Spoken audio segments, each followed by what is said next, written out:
Welcome to First Form Latin by Cheryl Lowe. This is going to be an introduction to the entire book.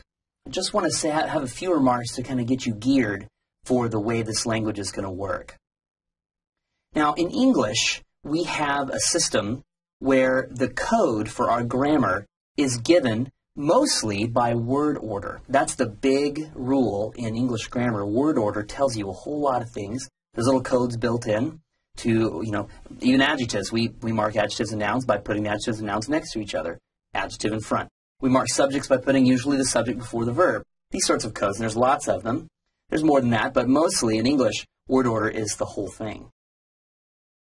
This is very different from Latin. Latin is almost exactly opposite. Word order is almost of no value. Not no value. It's the last thing you would consider when trying to figure out what a grammar form means, but it's of very little consequence. In Latin, the king of the grammar code is the endings of the words.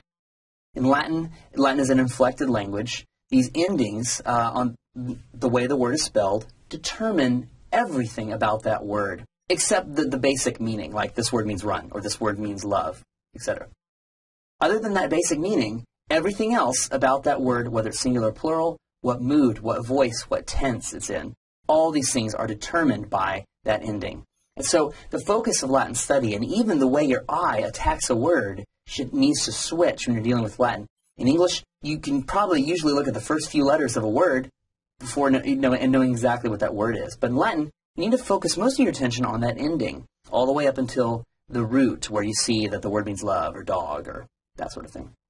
So refocus your attention. Latin is a language of endings. Endings is the entire code for what that word will do in a sentence, what its grammatical function is.